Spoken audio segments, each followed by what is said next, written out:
अस्सलाम वालेकुम। हमारे चैनल कंप्यूटर स्टडी स्टूडियो को लाइक करें और सब्सक्राइब करें ताकि हर नई वीडियो अपलोड होने पर आपको नोटिफिकेशन मिल सके। बिस्मिल्लाहिर्रहमानिर्रहीम। आज का हम लेसन स्टार्ट करते हैं। लेसन नंबर है 9 हमारे पास।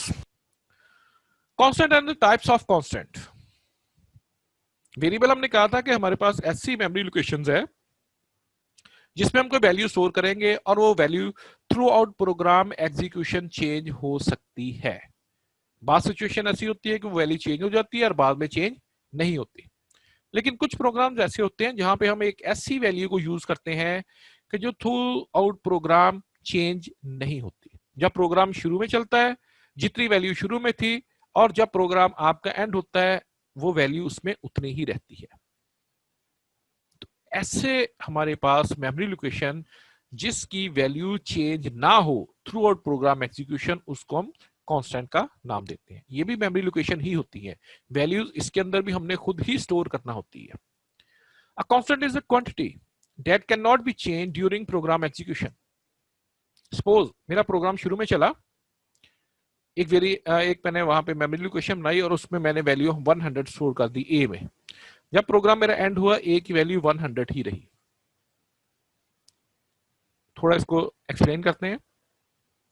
इक्वेशन है आपके पास, पाई की वैल्यू बहुत ज्यादा यूज होती है मुख्तलिफ इक्वेशंस के अंदर। तो हमें बार बार वो बाई बटा 7 जो वैल्यू है 3.1415 वो यूज करना पड़ रही है। अब ये एक ऐसी वैल्यू है, देखिए ये कांस्टेंट सी वैल्यू चेंज नहीं होती। आपने इसको जमा तफरीक ज़रब तकसीम में कहीं पे यूज करना है।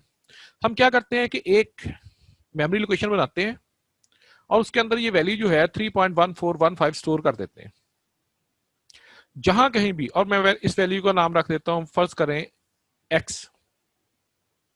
एक्स में मैंने वैल्यू स्टोर कर दी पाई की।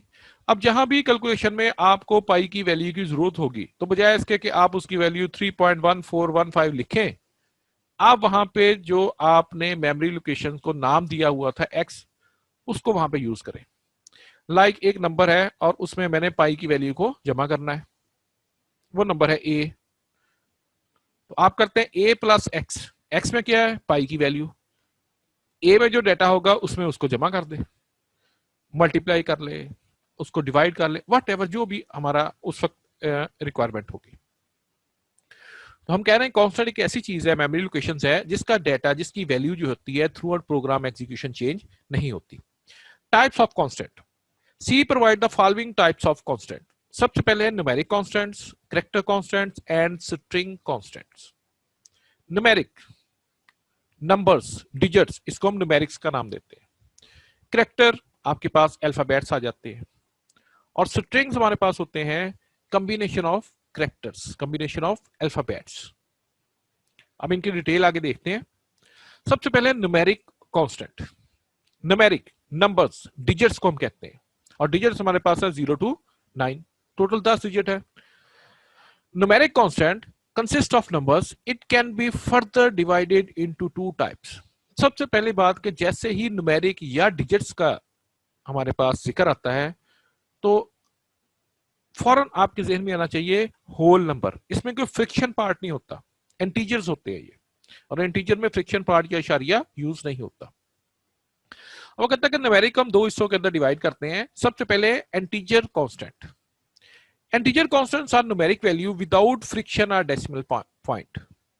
इसमें कोई इशारे नहीं होता, कंप्लीट नंबर है, जैसे 1 है, 3 है, 10 है, 100 है, इशारिया नहीं आ रहा इनमें। Integer constant represent value that are counted, जिनको गिना जा सकता है। इसकी एक लिमिट है, 100 है, 1000 है, 5000 है, लाख है। इसमें हमारे पास एक काउंटिंग आ जाती है। Both negative and positive integer constants are use in C. देखिए नंबर दो किस्म के होते हैं, पॉजिटिव भी होते हैं, नेगेटिव भी होते हैं। वो कहता है कि ये दोनों किस्म के जो नंबर्स हैं हो कंप्लीट नंबर, इशारिया ना हो, तो नेगेटिव भी हो सकते हैं और पॉजिटिव भी, दोनों यूज हो सकते हैं इंटीजर कांस्टेंट में। The minus sign is used for the negative integer constants. Math में हमारे पास रूल क्या है कि एक नंबर है, अगर उसके साथ हम कोई साइन नहीं लगाते तो उसको कंसीडर किया जाता है कि ये प्लस का नंबर है। लेकिन नेगेटिव के नंबर के साथ नेगेटिव लिखना पड़ता है। सेम यही रूल हमारे पास सी में भी यूज होते हैं। जहां पे न्यूमेरिक डाटा आपने लिखना है, न्यूमेरिक वैल्यू लिखनी है, वहां पे आप माइनस का साइन देंगे। और जिस वैल्यू के साथ आप कोई भी साइन नहीं लगाते तो कंपाइलर ऑटोमेटिक कंसीडर करता है कि ये आपका पॉजिटिव नंबर है। If no sign is used the value is positive by default. By default जो कंपनी ने आपको सेट करके दी हुई है कि अगर आप किसी भी नंबर के साथ कुछ नहीं लिखते, वो कंसीडर करता है कि ये प्लस है। अब देखें यहाँ पे जी 87 है, 45 है, -87 है और -100 एक्सेट्रा, ये डिफरेंट एग्जांपल दी हुई है। तो हमने 87 के साथ कोई साइन नहीं लगाया तो ये ऑटोमेटिक कंसीडर होगा कि ये प्लस का साइन है, प्लस का डाटा है। इस तरह 45 भी प्लस का है। हाँ, माइनस का 87 इसके साथ माइनस का साइन रिप्रेजेंट कर रहा है कि ये माइनस का डाटा है। तो जहां भी माइनस का डाटा होगा वहां पे आप माइनस लगाएंगे, प्लस के लिए आपको प्लस का साइन लगाने की जरूरत नहीं होती। इसी तरह इसकी जो दूसरी टाइप है न्यूमेरिक कांस्टेंट की, वो है फ्लोटिंग पॉइंट। भाग का तुम्हारे पास डाटा अशारिये वाला भी आ सकता है, तो उसके लिए फिर ये दूसरी टाइप हमारे पास है फ्लोटिंग पॉइंट। फ्लोटिंग, जिसको आप डेसिमल का भी नाम देते हैं। Floating point constants are numerics value with fraction or decimal point. यहां पे इशारिया आपके पास इस्तेमाल होगा। आप एक ऐसा नंबर है, देखिए आप 100 लिखना चाहते हैं, आपने इसकी डाटा बनाई हुई है फ्लोट, तो वो डाटा उसमें 100.00 जाकर स्टोर होता है। तो अगर कोई ऐसा नंबर हम लिख भी देते हैं तो वो ऑटोमेटिक उसके साथ 0.00 लगाकर उसको फ्लोटिंग में कन्वर्ट कर देता है। अच्छा, floating point constant represent the value that are measured. इनको मापा जा सकता है, इन वैल्यूज को। Both negative and the positive floating point constants are used in C. Same जिस तरह से इंटीजर्स के अंदर आपके पास हमने कहा था प्लस का भी डाटा हो सकता है, माइनस का भी, इसी तरह हमारे पास ये जो इशारिया वाला डाटा होता है इसमें भी प्लस और माइनस के नंबर्स हो सकते हैं। The minus sign is used for the negative floating points constants, and if no sign is used the value is positive by default. Same उसी तरह अगर आप कोई साइन नहीं लगाते तो आपके पास जो डाटा होगा वो पॉजिटिव, और अगर आप उसके साथ शुरू में लेफ्ट साइड पे माइनस का निशान लगा देते हैं तो आपका डाटा माइनस कंसिडर होता है। ये देखिए 50.75 कोई साइन नहीं है, प्लस का डाटा है। 10.22 अशारिया लगा हुआ नजर आ रहा है, हम कहते हैं फ्लोटिंग कांस्टेंट है। 7 साइन कोई नहीं है, हम कहेंगे ये प्लस का डाटा है। -13.44 अशारिया लगा हुआ है, फ्लोटिंग पॉइंट है।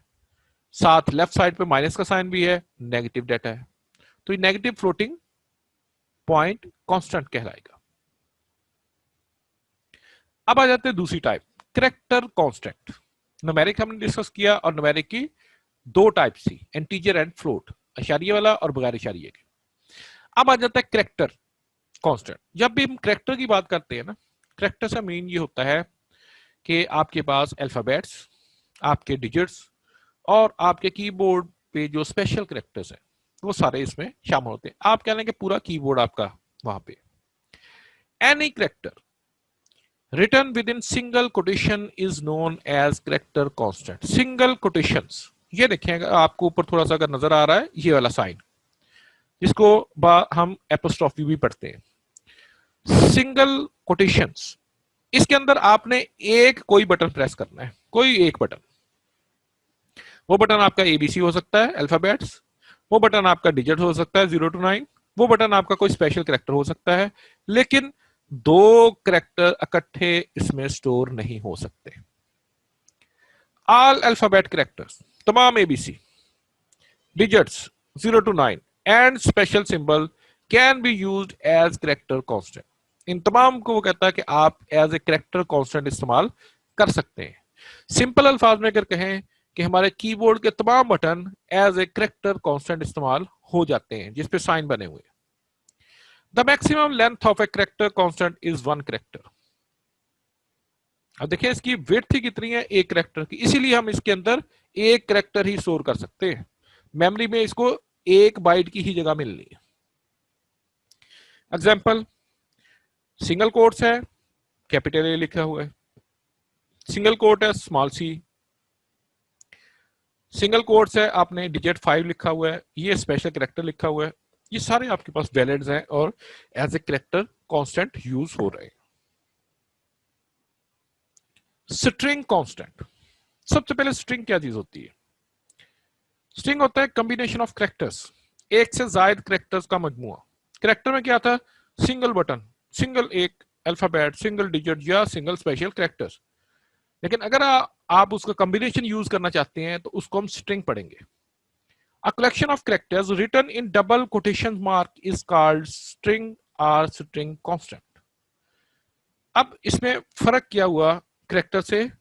एक तो इसमें एक से ज्यादा कैरेक्टर स्टोर हो सकते हैं और दूसरा आपने इसको डबल कोट्स में लिखना है। कैरेक्टर में सिंगल कैरेक्टर स्टोर होता है और वो सिंगल कोट्स में लिखा जाता है। It may consist of any alphabetic characters, digits and special symbol. बाकी चीजें वही हैं, आपकी मर्जी है। आप इसमें अल्फाबेट लिख लें एबीसी, आप इसमें डिजिट लिख लें, आप इसमें स्पेशल कैरेक्टर दे दें, उनका कोई कॉम्बिनेशन भी आप यहाँ पे जो मर्जी यूज कर सकते हैं। मसलन मैंने अपने घर का एड्रेस लिखना है, उसमें देखिए हाउस नंबर 10, 10 भी आ रहा है, ठीक है, कॉमा वगैरह भी कोई आ रहा है, आपके पास अल्फाबेट्स भी आ रहे हैं, तीनों का कॉम्बिनेशन है, डबल कोट्स के अंदर आप यहाँ पे उसको लिख सकते हैं। एग्जाम्पल पाकिस्तान, सारे के सारे आपके पास लेटर्स हैं, वो कहता है वैलिड, आप इसको लिख सकते हैं लेकिन डबल कोट्स में। ये सारे आपने डिजिट लिख लिए 1 2 3, ये भी वैलिड है। और आगे आपने लिखा जी हाउस नंबर, ये हाउस नंबर आपके पास क्या है? Letters, full stop, special character आ गया है। और 8 7 6 आपके पास क्या चीज आ रही है? डिजिट्स। इस तरह का अगर आपने डाटा लिखना हो तो वो कहता है कि आप उसको in the form of string लिखेंगे। आप देखेंगे यहां पे एक थोड़ी सी चीज जो समझने वाली है, ये डबल कोड में मैंने 1 2 3 लिखा हुआ है, तो ये यहां पर एज ए स्ट्रिंग यूज हो रहा है, इसको कैलकुलेशन में हम यूज नहीं कर सकते।